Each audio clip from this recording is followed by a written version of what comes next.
this was, but I mean, I think the sense that that alcohol reduces response rates is probably not accurate. What it does is it probably impairs patients' ability to be adherent to care.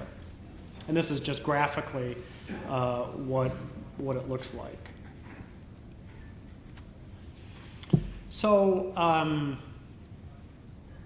again, I hope I showed that really psychiatric and substance use disorders are part of hepatitis C. I mean, these are not, they're two, having hepatitis C typically comes along with a host of psychiatric and substance use problems, and vice versa. But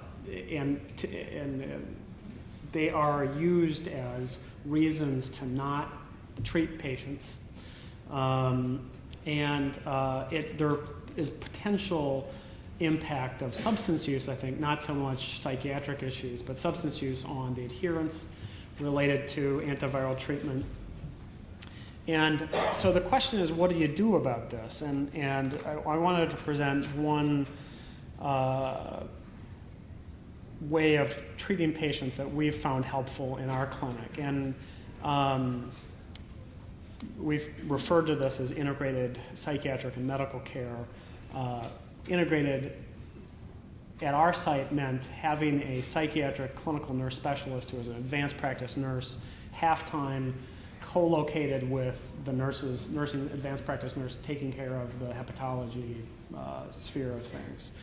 They had consultant hepatologists, consultant psychiatrists, and then, of course, access to our more broad-based mental health care.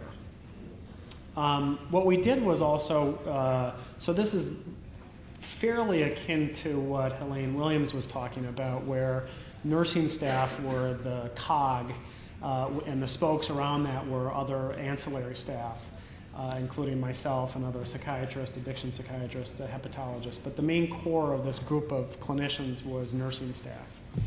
And they essentially screened all patients with a series of brief screening tests, including the alcohol use disorders identification test, which is a 3-item screener for alcohol use, the Beck Depression Inventory, a screen for depression. We got urine drug screens, and of course a post-traumatic stress disorder screen, which tends to be more common in the veteran population.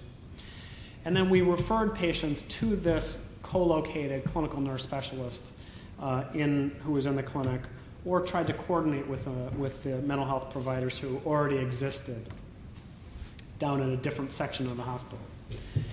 And so these were self-administered questionnaires during a group education visit. We went back and looked at, after we screened a lot of folks, we went back and looked at, did a chart review looking at who got started on treatment, who were recommended for treatment, and then what were the outcomes. So did this integrated care model change eligibility and care in general? And as you can see, there were about 184 patients total.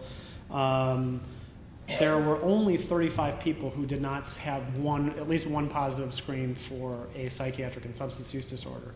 Again, not surprising based on that we know that about 85% of people come to care with psychiatric and substance use disorders. And really the only differences between the two groups were most of the patients were male. I think there were injection drug use were more common in those who screened positive, again, maybe not surprisingly. Multiple sexual partners, and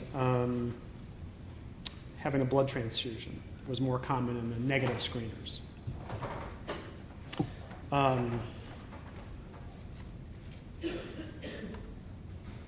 So there were obvious differences by design in the groups in terms of their psychiatric screens. BDIs were higher, the audit Cs were higher, et cetera. They were more likely to have positive urine drug screens, et cetera. Similar liver biopsy rates, similar rates of more elevated liver fibrosis. And what you can see in the first column are those patients who were seen only by the clinical nurse specialist. So this is a nurse who's co-located in the clinic. And she saw about 70 patients. There were a bunch of patients who were seen by the existing mental health providers. There were a bunch of people who didn't want psychiatric care. And then we had the people who didn't have a positive psychiatric screen.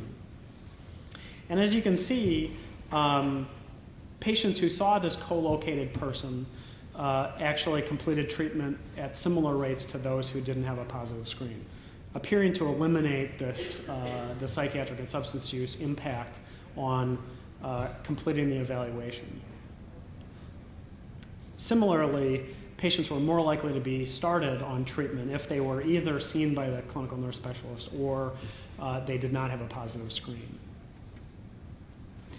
Looking at early dropout, people actually who didn't have positive screens were more likely to drop out of care than those in the other groups, suggesting that psychiatric and substance use care at least appears to eliminate some of the risk in terms of adherence. And then the sustained virologic response was similar across groups, again indicating that once people start on treatment, they're able to get through it and have successful treatment.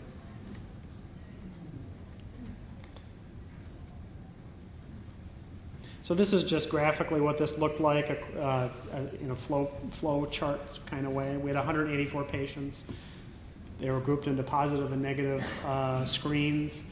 And as you can see, in terms of the final outcome, patients who started on treatment were more likely to be in those who saw that clinical nurse specialist integrated into the hepatitis clinic. So patients who were receiving the integrated care were with the co-located clinical nurse specialist were more likely to complete evaluation and start antiviral treatment than other patients with positive screens, and at a rate that was similar to those people who did not have psychiatric and substance use disorders. I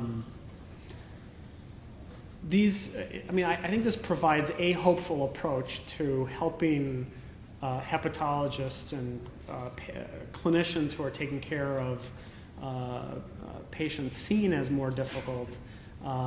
It at least offers some way to address the multimodal or multi-comorbid difficulties in these patient populations.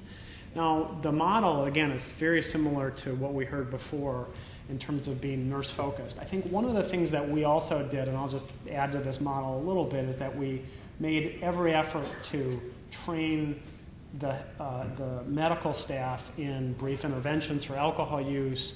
And I think over the last 10 years that I've done this, what you see is you begin to take over each other's care a little bit. So I feel like part of my job is to educate patients about antiviral treatment, about hepatitis C.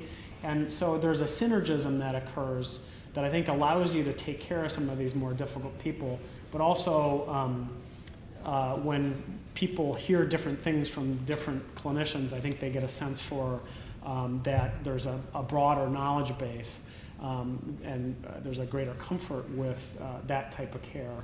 And I think one of the things that my colleagues now in the hepatologist area are much more likely to prescribe antidepressants.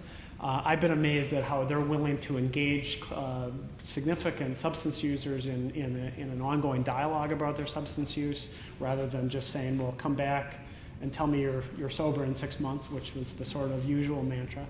So it really it makes each of our jobs much easier, I think, and I think helpful to patients. So, again, thanks for your attention.